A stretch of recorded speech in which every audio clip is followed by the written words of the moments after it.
আসসালামু আলাইকুম। এই দেখেন একটা মাসালুর গাছ। তো এই দেখেন আমার বস্তার মধ্যে মাসালু গাইছিলাম প্রায় 6-7 মাস আগে। তো আমি এটা পরিষ্কার করতেছিলাম যে এই মাসালুগুলো বের করবো আজকে।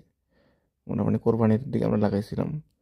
তো সেই হিসেবে এগুলোর বয়স প্রায় 6-7 মাস হয়েছে। প্রথম একটা টুকরা বের করলাম আমি।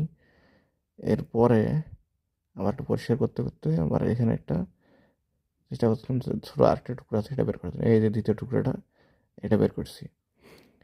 কিন্তু আসলে মেইন জিনিসটা হলো যে এর বস্তার ভিতরে যে বড় মাছটা, এটা তো এটা বের হতেছিল না।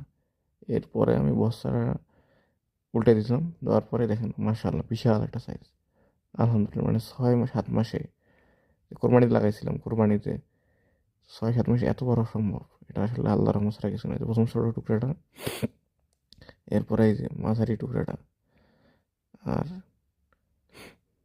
এরপরে দেখেন এই যে এখানে বড় টুকরাটা। আমি কিন্তু প্রথম টুকরাটার মতো 3টে টুকরা লাগাইছিলাম, তো সেখান থেকে মাশাআল্লাহ এই যে 3 নম্বর টুকরাটা বিশাল হয়ে গেছে আলহামদুলিল্লাহ।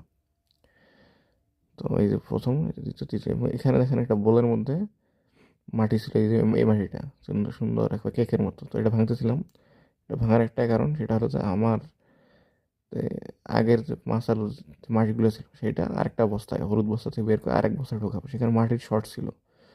তো এই শর্টেজের কারণে এই বোলের মাটিগুলো ওখানে দেবো, এই জন্যই এই মাটিগুলা এই বস্তায় দেবো, কারণ একটু শর্ট আছে।